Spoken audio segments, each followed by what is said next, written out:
2026-এর বিধানসভার আগে বহরমপুর মুর্শিদাবাদ সাংগঠনিক জেলায় একসঙ্গে দুই শাখা সংগঠনের নেতৃত্ব বদলে ফেলল তৃণমূল।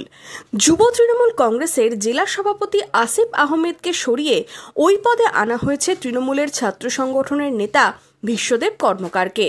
অন্যদিকে তৃণমূলের বহরমপুর মুর্শিদাবাদ শ্রমিক সংগঠনের জেলা সভাপতি সুবোধ দাসকে সরিয়ে ওই পদে নিয়ে আসা হল বহরমপুর শহর শ্রমিক সংগঠনের নেতা নীলিমেশ বিশ্বাসকে। শনিবার তৃণমূল নেতৃত্ব নতুন সভাপতির তালিকা প্রকাশ করে। সেখানে বহরমপুর সাংগঠনিক জেলা যুব তৃণমূল কংগ্রেসের জেলা সভাপতি আসিফ আহমেদকে সরিয়ে ওই পদে আনা হয়েছে তৃণমূলের ছাত্র সংগঠনের নেতা বিশ্বদেব কর্মকারকে। বিশ্বদেব বহরমপুরের 19 নম্বর ওয়ার্ডের কাউন্সিলর। যদিও জঙ্গিপুর সাংগঠনিক জেলায় যুব সংগঠনের কোনো রদবদল করেনি তৃণমূল। কামাল হোসেনকেও পুনরায় জেলা সভাপতি করা হয়েছে। বহরমপুর ও জঙ্গিপুর সংগঠনের মহিলা নেতৃত্বের অবশ্য রদবদল করেনি তৃণমূলের রাজ্য নেতারা। যুব সংগঠনের পাশাপাশি বহরমপুর মুর্শিদাবাদ শ্রমিক সংগঠনের সভাপতিও বদল করেছে তৃণমূল। সুবোধ দাসকে সরিয়ে সেই জায়গায় দায়িত্ব দেওয়া হয়েছে নীলিমেশ বিশ্বাসকে।